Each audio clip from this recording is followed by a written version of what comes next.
to discuss this, let's take you to central London and speak to one half of YouTubers, Jack and Dean, Jack Howard, and from Edinburgh, stand-up comedian Ed Gamble. Welcome to you both. Jack, if I speak to you first, let's talk about whether it has become too commercial. It was meant to really sort of be on the edges, or on the fringe of comedy and of arts. What does the festival say to you now? Well, I think it's more alive than ever. I have friends who are at the Edinburgh Fringe Festival this year. I think it's still a great thing. I just think that now there's more routes to get into the arts than there ever have been before. Ed, would you agree with that? You know what? I think I would agree with Jack. There's many options open to people, but I think the Fringe is still a massively exciting thing if you want to develop, particularly as a stand-up comedian. But Jack, you've not taken that route. You found other avenues for your comedy, haven't you? Yes, I started when I was like 15 doing stuff on YouTube, and over the past 10 years or so I've accidentally fallen into becoming a comedy writer and director and performer. And yeah, I think that there are different routes to be taking, and it doesn't mean that there's one route that's better than others. It just means that there are now more options for people to take. And Ed, you're an old hand at the festival. Do you think it gives you that kind of traditional grounding in stand-up comedy? Yeah, I think what Jack's saying is that there's probably lots of routes into becoming a sort of an online comedian, and certainly in terms of editing and working within film, I think it's an amazing resource. But particularly with becoming a live comedian, I think the Fringe is an amazing opportunity because it's 26 shows in a row. So there's no way you're going to come out of it a worse comedian. You're going to learn a lot of stuff, which I don't think you can do anywhere else in the world. Well, I guess you have to be funny in the first place. That's a bit of a prerequisite. I mean, what are some of the things that you learn doing the festival that perhaps you wouldn't be able to pick up elsewhere using different routes? Well, I'd actually argue the point that you need to be funny in the first place. I think probably the first Fringe I did, I wasn't funny at all. But then I had to learn how to be funny if I didn't want to have a miserable time. So it's actually an amazing training ground to learn how to deal with audiences and learn how to write jokes. Jack, can you learn how to be funny?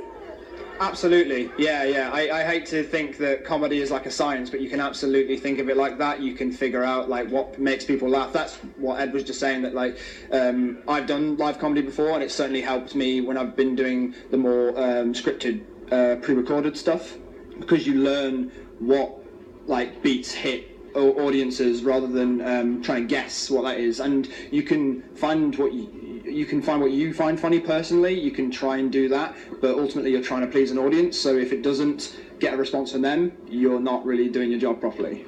Well, what's the worst joke you've ever told and the worst response? And keep it clean as well.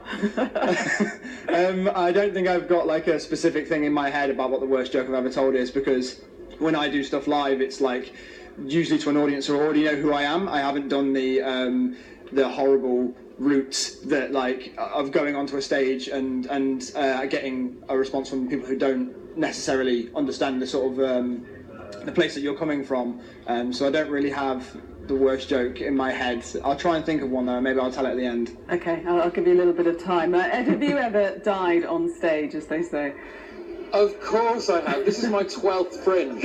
You end up doing about 50 gigs at a Fringe, so yeah, I have had my fair share of tough gigs. But I think the aim is year on year to have less and less of those, or at least know how to deal with them and know how to bring them back from the brink.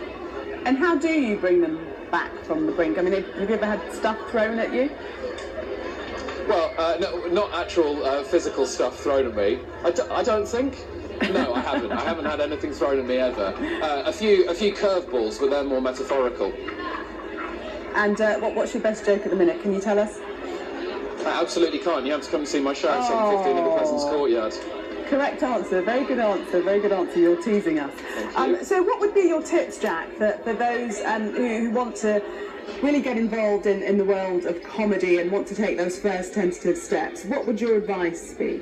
I would say, I mean, the general thing is to just start. Like, I think for anything that you want to do, you need to just get going doing it. But I would say figure out what avenue you want to go into. But you know, you might not know yet. Like I with Dean, I've done a sitcom called Jack and Dean of All Trades. I've done sketch comedy. We've done BBC Radio 1. We've done live stuff at Soho Theatre. All sorts of stuff to try out, like what our favourite route is.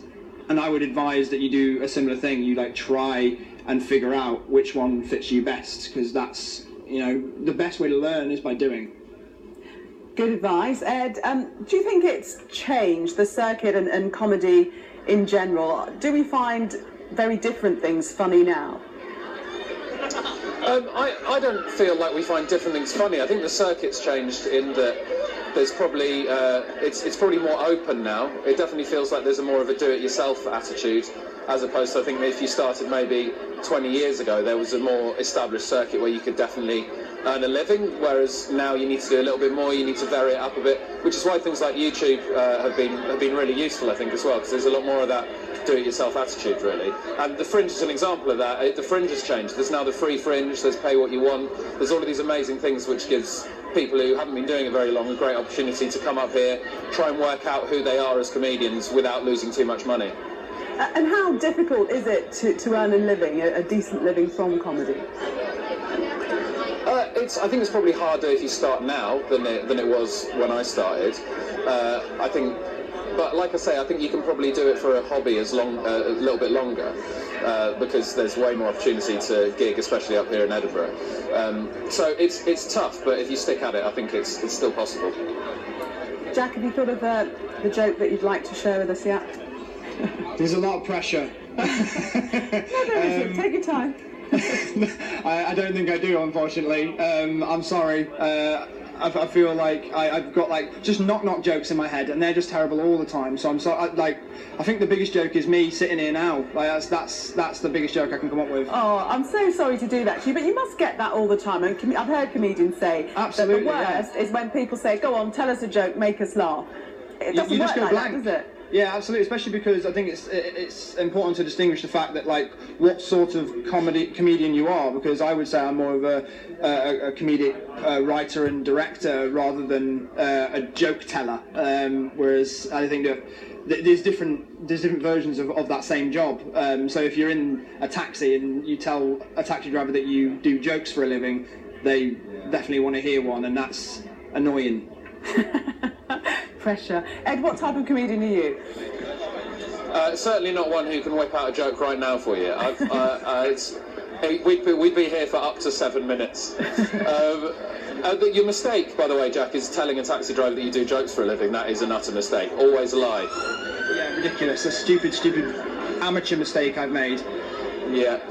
If you've been doing the Fringe for 12 years, you'd know not to do that. What do you tell taxi drivers? Unemployed, normally, and they believe me immediately. Excellent. We shall leave it there, gentlemen. Thank you very much. You've made us all laugh here, so you've accomplished your task for the day. Thank you for speaking to us. Thank you very much. You. This